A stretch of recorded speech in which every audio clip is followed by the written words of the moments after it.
मध्य प्रदेश में आज क्या हुआ, करेंगे बात उन खबरों की इस बुलेटिन में। लेकिन शाम 7 बजे के साथ बड़ी खबरों पर जल्दी से नजर डालते हैं, जिन खबरों के विस्तार के बारे में विस्तार से हम करेंगे बात। सबसे पहले आपको बताएंगे मध्य प्रदेश में और कितने पेपर लीक, क्या है पूरा मामला, बताएंगे आपको इस बुलेटिन में।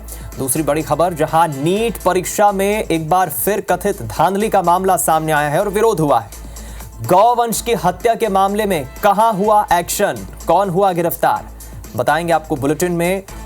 प्रशासन ने एक बार फिर बुलडोजर चलाकर कहां की कार्रवाई और कहां गाज ने ली जान, बताएंगे आपको खबर विस्तार से। अब अमरवाड़ा की तैयारी, सियासी दल, दोनों दल है तैयार, करेंगे बात खबर की विस्तार से। और ग्वालियर में कहां हुई नियमों की अनदेखी।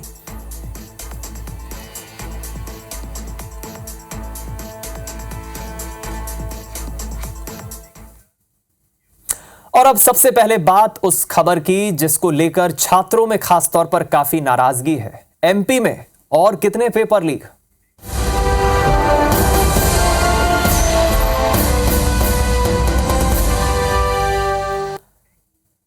दरअसल देश भर में इस वक्त पेपर लीक मामले को लेकर बवाल मचा हुआ है। आप खबरें न्यूज चैनल्स पर देख ही रहे हैं, लेकिन इसी बीच मध्य प्रदेश में एमपीपीएससी के पेपर लीक होने की खबर सामने आ रही है। हालांकि पेपर लीक होने की खबर का एमपीपीएससी ने खंडन करते हुए विज्ञप्ति तो जारी कर दी। मामले में आयोग पुलिस से शिकायत की बात भी कह रहा है। देखिए रिपोर्ट।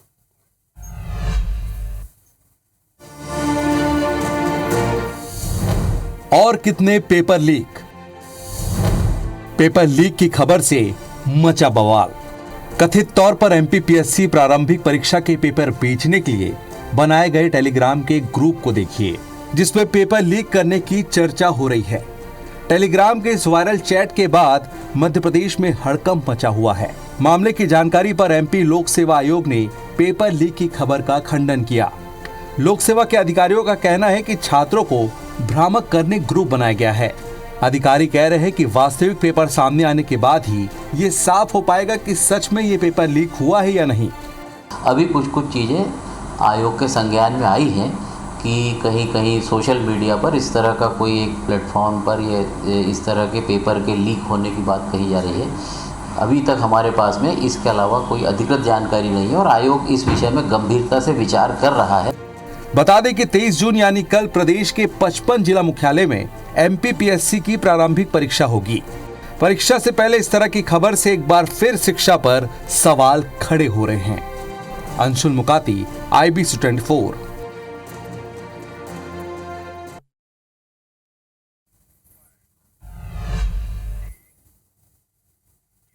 तो वहीं मध्य प्रदेश में बारिश के दौरान आकाशीय बिजली गिरने की घटनाएं इन दिनों काफी बढ़ गई हैं और इसी घड़ी में एक बार फिर 4 लोगों की मौत हो गई और 8 लोग इसमें घायल हो गए।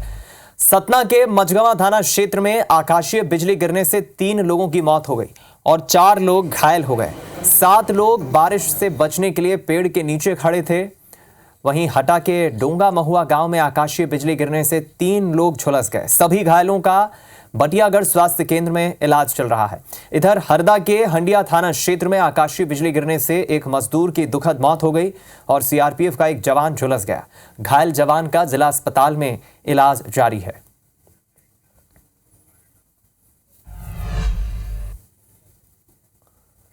वहीं सिवनी में गौवंश हत्याकांड मामले में पुलिस ने 4 आरोपियों को गिरफ्तार कर जुलूस निकाला। पुलिस उन्हें लखनादौन के मुख्य शहर बाजार से होते हुए न्यायालय परिसर लेकर गई और आरोपियों को कोर्ट में पेश किया गया। वहीं मुख्यमंत्री डॉक्टर मोहन यादव ने सोशल मीडिया एक्स पर पोस्ट करते हुए ये बताया कि सिवनी में हुए गौवंश हत्याकांड की उच्च स्तरीय जांच होगी।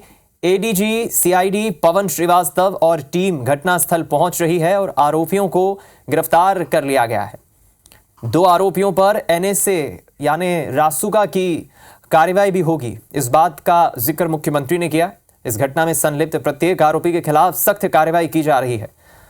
मध्य प्रदेश में गौ माता के खिलाफ कोई भी अपराध बर्दाश्त नहीं किया जाएगा।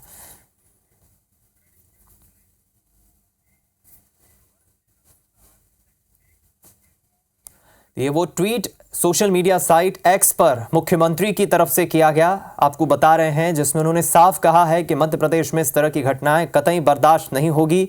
टीम पहुंच चुकी है सीआईडी की और जो आरोपी गिरफ्तार हुए हैं उनके खिलाफ रासुका की कार्रवाई करने की भी बात मुख्यमंत्री ने कही है।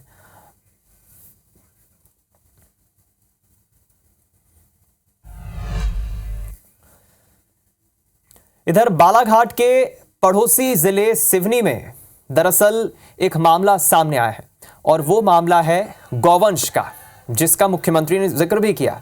यहां हिंदू दल के कार्यकर्ता, बजरंग दल और विश्व हिंदू परिषद के कार्यकर्ता बड़ी संख्या में बंद का आह्वान उन्होंने किया था, जिसका असर भी देखने को मिला। सभी ने गौमाता के सम्मान में दुकानों को बंद रखकर समर्थन किया और सुरक्षा की दृष्टि से सभी चौक चौराहों पर पुलिस बल भी मौजूद रहा। विहिप जिला अध्यक्ष योगेश लालू चावड़ा ने कहा कि हिंदू धर्म में गाय को पूजनीय माना गया है, जिससे हमारी आस्था जुड़ी है। इसके बावजूद कुछ असामाजिक तत्व ऐसी घटनाओं को अंजाम देकर सांप्रदायिक तनाव पैदा करना चाहते हैं। सांसद भारती पारधी ने कहा कि बालाघाट ही नहीं बल्कि पूरा प्रदेश बंद होना चाहिए। गौमाता केवल पशु नहीं, हमारी आस्था का केंद्र है। हम गौमाता में 36 कोटि देवी देवता देखते हैं। घटना के दोषियों को मौत की सजा होनी चाहिए। सिवनी जिले में जो 54 गौवंश की हत्या करके उसने नदी के किनारे और सड़क के किनारे फेंक दिया गया था, उसके विरोध में बालाघाट जिला आज पूर्णतः बंद है। आज बालाघाट बंद करना मजबूरी थे। आगे हम ये चाहते हैं कि जैसा कानून, कड़ा कानून आबकारी के लिए आज प्रशासन द्वारा, शासन द्वारा बनाया गया है, वैसा ही कड़ा कानून गौ माता के लिए बनाया जाए।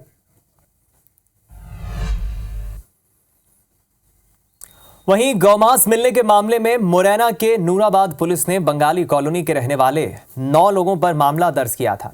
इस केस में पुलिस ने 5 आरोपियों को गिरफ्तार कर लिया है। बाकी 4 आरोपियों की तलाश की जा रही है। आरोपियों की तलाश के लिए पुलिस की टीम ग्वालियर, मुरैना के साथ ही धौलपुर भी गई है। गिरफ्तार किए गए आरोपियों से पुलिस की टीम पूछताछ कर रही है। साथ ही आरोपियों के घर से जो मांस मिला था उसके सैंपल लेकर जांच के लिए लैब भेजे गए हैं। पुलिस का कहना है कि जांच रिपोर्ट आने के बाद दोषियों पर कड़ी कार्रवाई की जाएगी। लोगों का जो बयान थे और उनके अनुसार बीफ होने की वजह से ये इसमें मध्य प्रदेश गौवंश प्रतिशत अधिनियम के अंतर्गत इसी प्रकार से मध्य प्रदेश तक पशु परिवहन अधिनियम, पशु क्रूरता अधिनियम और आईपीसी के तमाम सेक्शन में इसमें अपराध पंजीबद्ध किया गया 9 लोगों के विरुद्ध, और उनमें से 9 लोगों में से 5 लोगों की अरेस्टिंग हो गई है। खबर मध्य प्रदेश से है, जहां शनिवार को अलग अलग जगहों से बुलडोजर कार्रवाई की कुछ तस्वीरें सामने आई। आपको तस्वीरें दिखाते हैं। स्क्रीन पर 2 तस्वीरें आप देखिए। पहली तस्वीर हटा बस स्टैंड की है, जहां सराय भवन को जमींदोज किया गया। वहीं आसपास के अवैध कब्जे को भी हटाया गया। दूसरी तस्वीर इंदौर की है, जहां नगर निगम और जिला प्रशासन ने संयुक्त कार्रवाई करते हुए सड़क पर हुए कब्जे को हटाया। निगम की टीम ने कार्रवाई करते हुए एप्पल हॉस्पिटल के सामने से कब्जे को हटाया। इंदौर कलेक्टर के निर्देश पर एसडीएम के नेतृत्व में यह कार्रवाई हुई।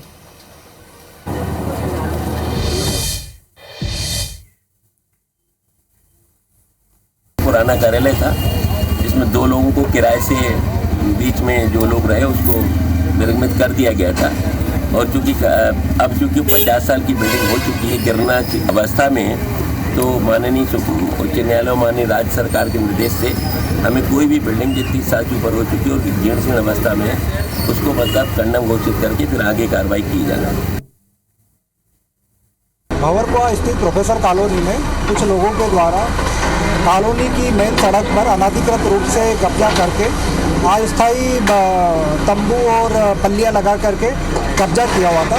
आज उनके हटाने की कार्रवाई की जा रही है। पहले निजी भूमि पर कब्जा किया था, वहाँ से इन लोगों को हटाया गया था। बाद में इन लोगों के द्वारा सड़क, जो मुख्य सड़क है कॉलोनी की, उस पर कब्जा कर लिया गया। आज उसको हटाया जा रहा है।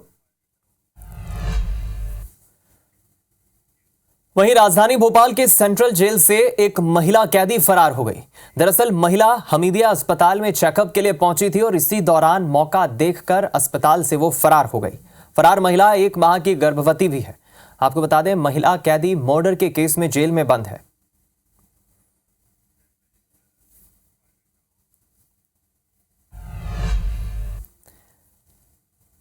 इधर नीट परीक्षा में हुई धांधली के विरोध में अब छात्र राजनीति करने वाले संगठन भी मैदान में उतर आए हैं। दरअसल ग्वालियर में एनएसयूआई कार्यकर्ताओं ने जिवाजी विश्वविद्यालय कुलपति बंगले के बाहर प्रदर्शन किया। एनएसयूआई के पदाधिकारियों ने प्रदर्शन के दौरान नीट परीक्षा में हुई गड़बड़ी का सवाल उठाते हुए शिक्षा मंत्री धर्मेंद्र प्रधान से उनके इस्तीफे की मांग की। एनएसयूआई कार्यकर्ताओं का कहना है कि नीट परीक्षा में जो कमियां रही उसके लिए जिम्मेदार कौन है और इसकी जिम्मेदारी तय होनी चाहिए। एनएसयूआई कार्यकर्ताओं ने प्रक्रिया में बदलाव की भी मांग की। एनएसयूआई की मध्य प्रदेश प्रभारी ऋतु बराला भी प्रदर्शन में शामिल हुई। भारत में 24 लाख विद्यार्थियों के साथ नीट जैसे घोटाले करके उनके साथ अन्याय किया गया है। उनके पेपरों को 65% 70 लाख में भारतीय जनता पार्टी के मंत्रियों ने बेचा है। भारतीय राष्ट्रीय छात्र संगठन उनके विरोध में प्रदर्शन कर रहा है और जब तक युवाओं को न्याय नहीं मिलेगा तब तक हम लोग लड़ाई लड़ते रहेंगे। सड़क से लेकर संसद तक लड़ने का काम हम लोग बखूबी करें। सरकार को चेता रहे हैं कि या तो इस भर्ती को पूर्ण तरीके से कैंसिल करके जो युवा भर्ती में बैठे थे उनको दोबारा एग्जाम करवाया जाए।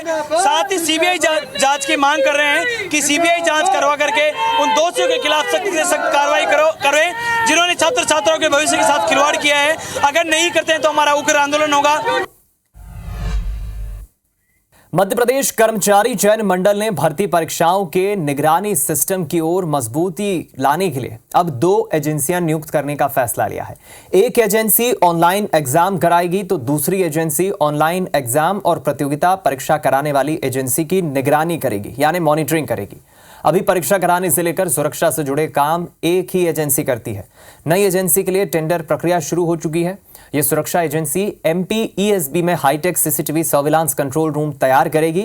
साथ ही यहां परीक्षा केंद्रों की लाइव मॉनिटरिंग भी हो सकेगी। एजेंसी परीक्षा केंद्रों पर कैमरे इंस्टॉल करेगी। इससे परीक्षा शुरू होने से 2 घंटे पहले और खत्म होने के 1 घंटे बाद तक की गतिविधियों को ट्रैक किया जा सकेगा। कांग्रेस ने इस प्रक्रिया पर सवाल खड़े किए हैं, तो बीजेपी का मानना है कि जो भी व्यवस्था परीक्षा को पारदर्शी बनाती हो वो लागू होना ही चाहिए। पहले ही इतनी धांधलियां हो गई, क्या ये एक पारदर्शी कमेटी नहीं देख सकते, एक पारदर्शी व्यवस्था नहीं बना सकते हैं कि जो परीक्षा ले वही पूरी तरीके से एग्जामाइन करें।